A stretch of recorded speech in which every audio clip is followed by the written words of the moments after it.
Please note that your computer needs to have a 40 gigabits per second Thunderbolt interface or a USB 4 interface to be able to use it. Before formally installing the product, test whether the power supply is compatible. Insert the 24-pin power cable into the 24-pin port on the motherboard. Connect the power and turn on the switch. Check the power supply test light. A continuously lit green light indicates that the power supply is working normally. If the green light does not illuminate, it means the power supply is incompatible, and you should replace the power supply. Install the bracket. Install the connector card according to the alignment notch.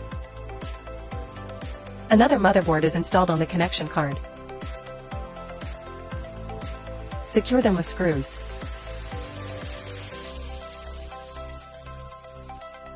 Before securing the ATX power supply, first connect the 24-pin power cable to the 24-pin port on the motherboard.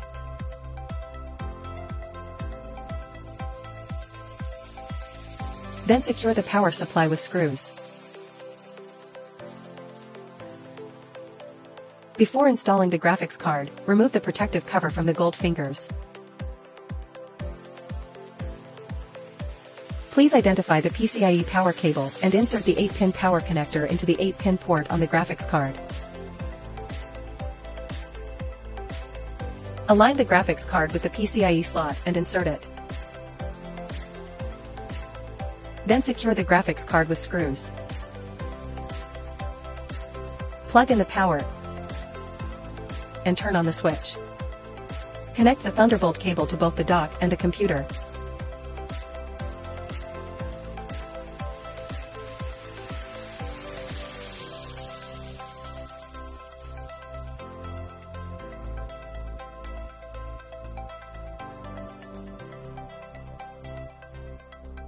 After connecting the external device, we check whether the external graphics card is recognized in the device manager. We searched in the device manager. Expand display adapters. The external GPU shows up as a Microsoft Basic Display adapter. This is caused by a driver mismatch. We need to download new drivers. Not the laptop version. You should download the desktop version. Download the corresponding driver. Install the new driver. Install using the default configuration. Now check the device manager, and you should see that the 4060 GPU has been recognized.